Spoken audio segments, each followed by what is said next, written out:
আসসালামু আলাইকুম, welcome to my new channel.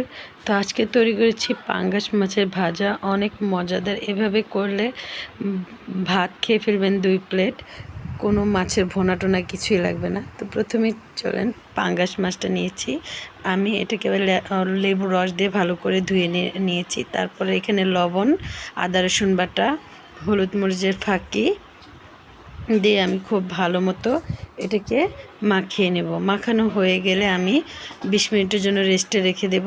তারপর একটা কড়াইতে আমি তেল গরম করে একটা একটা করে মাছ তেলের মধ্যে দিয়ে দেব।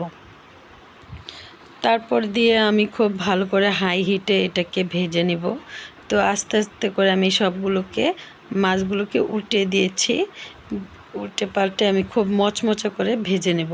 যেহেতু এটা আমি ভাজা খাবো, তার জন্য আমি খুব ভালো করে একটু ডুবো তেলে ভালো করে ভেজে নেব। তারপর আমি একটা বাটিতে সবগুলো মাছ তুলে রেখে দেব এক সাইডে।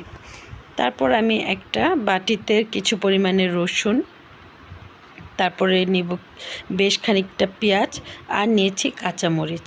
এগুলোকে খুব ভালো করে মিহি করে কেটে নেব। তারপরে এখানে কিছু পরিমাণে লবণ, হলুদ মরিচের ফাঁকি, একটু আদা রসুন বাটা দিয়ে আমি খুব ভালো করে এই পেঁয়াজটাকে মাখিয়ে নেব।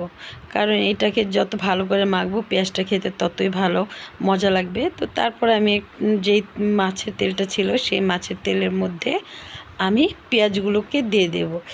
এখানে একটু বেশি তেলের মধ্যে ভাজতে হবে, অল্প তেল দিলে হবে না। তো বেশি করে তেল দিয়ে আমি এই পেঁয়াজটাকে ভাজা ভাজা করে নিচ্ছি।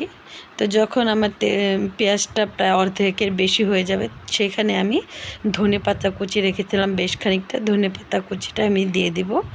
দিয়ে তারপর আমি মাছ যে বাটিতে রেখেছিলাম সেই মাছের মধ্যে পুরো তেল ছেড়ে ছেড়ে আমি পেঁয়াজ কুচিগুলো দিয়ে দেব। এই তো আমার হয়ে গেল খুব মজাদার পেঁয়াজ দিয়ে মাছ ভাজা। যদি ভালো লাগে চ্যানেলটাকে সাবস্ক্রাইব করে